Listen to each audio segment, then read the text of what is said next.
This is the Razer Blade. It's meant to be powerful, portable platform for both work and play, offering the ability to play every current game at high settings without sacrificing size. It's targeted towards people who are willing to spend more than $1,800 on a gaming laptop, and the Blade has the specs to back it up. What, you might ask? Well, the unit we have here has a Core i7 quad-core 8-threaded processor, 16GB of DDR4 RAM, a 256GB NVMe SSD, a 14-inch 1080p display, and a fully fledged GTX 1060 inside a beautifully crafted CNC aluminum mill chassis that's just 0.7 inches thick. There are also options for more storage capacity and a 4K screen, but as you can imagine, both of those choices will bump up the Blade's cost up significantly. You might look at the competition and start arguing that there are less expensive alternatives with better specs that outperform the Blade. So, why would someone think of this machine as an option?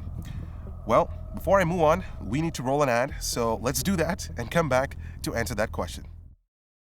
Introducing the new OCZ VX500 solid-state drives from Toshiba. It offers great, well-balanced speeds built with MLC NAND flash for superior endurance and is also backed by a 5-year advanced warranty program. Learn more about the VX500 at ocz.com. The Blade is a remarkable work of art and manufacturing precision that really highlights the hours of research that were put into creating it. I just can't stop looking at this thing. It looks like a blacked out 13-inch MacBook Pro from the outside. No, really, I'm not kidding. It could just be me, but hey, that's a compliment. I will admit that the exterior attracts a lot of fingerprints, but I love the LED backlit logo on the outside, and the 14-inch matte 1080p display is just perfect for the size. What really got me interested in the Blade was how thin and light it really is. Just look at it in comparison to a typical ASUS gaming notebook. At about 4 pounds and 3/4 inches thick, I'm constantly amazed with how much technology Razer was able to cram into such a compact form factor. The lighting on the keyboard is quite amazing too. Razer calls it the Chroma keyboard. You can customize it with 16.8 million colors, and the lighting effects on it just look amazing. People have actually worked on developing custom SDKs to take advantage of the lighting. For example, there's an audio visualizer program that reacts with your music on the keyboard, and the level of customizability on that is endless.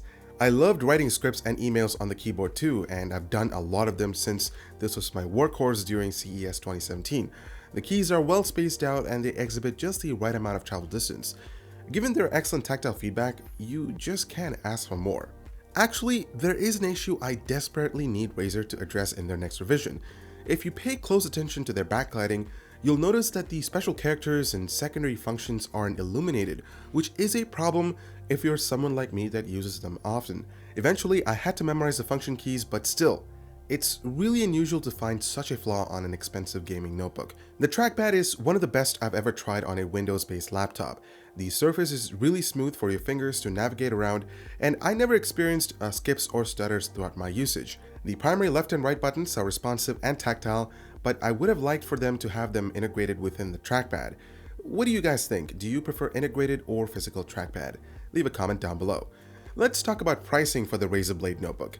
The model I have here costs $1,800, and that comes with an i7 6700HQ quad-core processor clocked at 2.6 GHz, 16GB of RAM, a 256GB NVMe SSD, and a 1080p IPS matte display. You can configure this notebook with up to 1TB of storage capacity and a QHD Plus display with a resolution of 3200 by 1800 that will run you just under $3,000, which is a steep price to pay for a gaming notebook. Unfortunately, the RAM isn't upgradable, but the SSD can be swapped out for a much faster drive, which is what I would recommend since that would save you some cash. Also, the Blade only supports a single NVMe drive, so if you're thinking about loading your entire game library onto this notebook, you might have to upgrade your storage game. Also note that Razer will be updating their Blades with Intel's latest Kaby Lake processors. Performance doesn't increase by that much, but battery life is supposed to improve by up to 25%. As for the display, you might ask, isn't the QHD Plus IGZO panel a lot better than the 1080p IPS screen? Technically yes, but you see, the GTX 1060 is the hallmark for 1080p gaming. Pushing that resolution even higher would result in lower frame rates, and unfortunately Razer hasn't equipped their panels with Nvidia's G-Sync technology. Plus, the high resolution display would theoretically result in shorter battery life.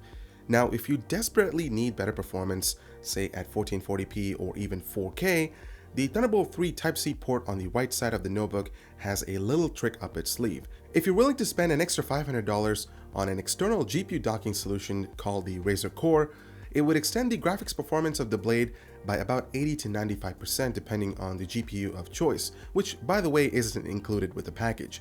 Ideally, you'd be looking at a GTX 1070 or 1080 as an upgrade, but I'm warning you, it's going to cost you somewhere between $800 to $1,500 on top of the cost for the Blade notebook.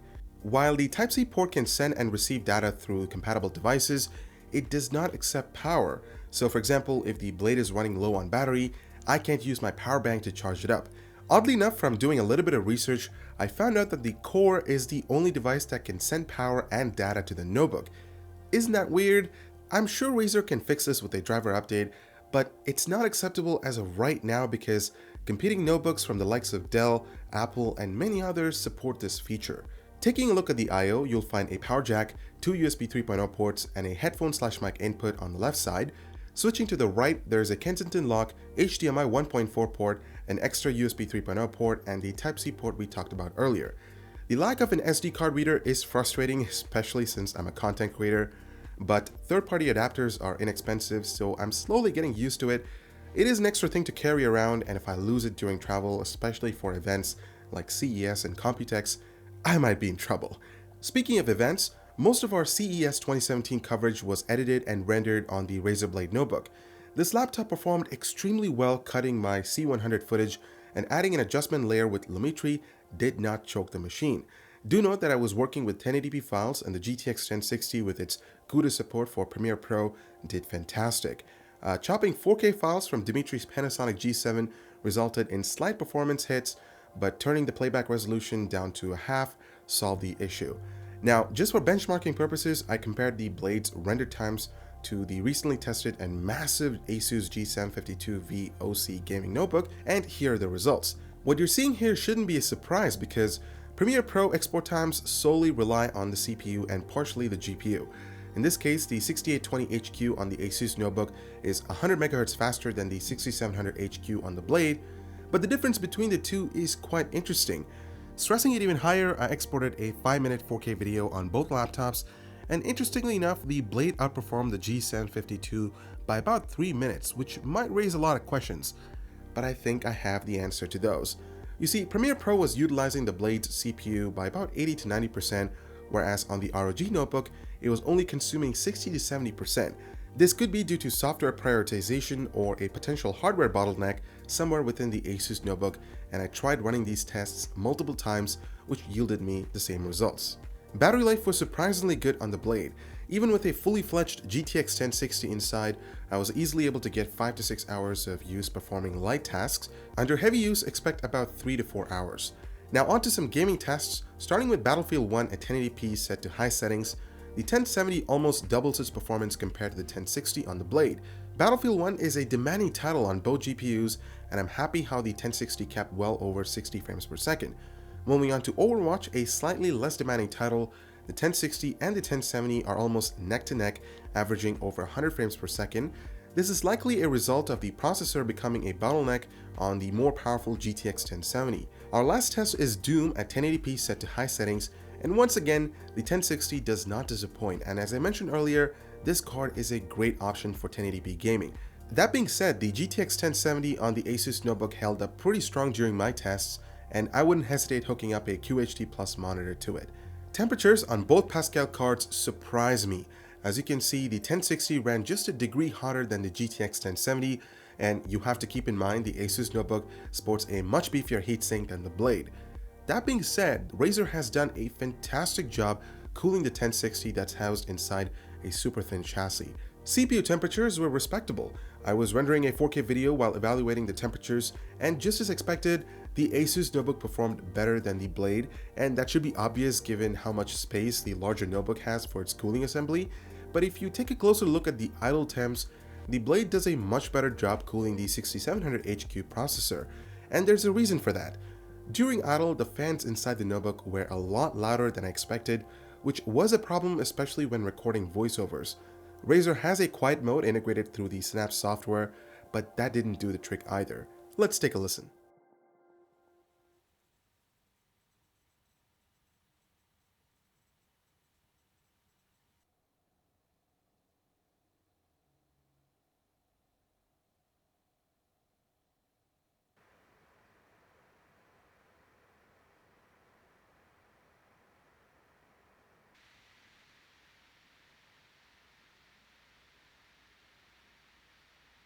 So what can I say about the Razer Blade?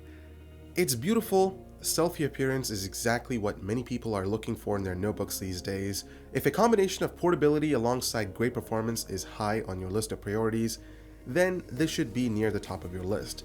The build quality stole my attention from day one, but be careful, it's a fingerprint magnet. The 1080p display is just perfect for the size, and it produces great colors with fantastic viewing angles. The chroma lighting on the keyboard looks amazing, but the lack of lighting on the secondary keys and special characters is a deal breaker for me personally. But hey, at least the trackpad is one of the best I've tried on a Windows laptop. Battery life was pretty good, and I've witnessed that during my long stays at the airport, emailing, scripting, and editing videos. Gaming performance was just as expected given Razer has crammed a GTX 1060 inside without sacrificing temperature or performance. However, the fans do get loud both under idle and load situations, so I would highly recommend headphones for gaming. So, should you spend $2,000 on this notebook? I would wait for this year's release because Razer still has to update their models with the newly announced Kaby Lake processors, and if they address the issues that I mentioned above, go for it. But as of right now, I would hold off to an almost perfect premium gaming laptop. I'm Ibra with Canucks. Thank you so much for watching, and we'll see you in the next one.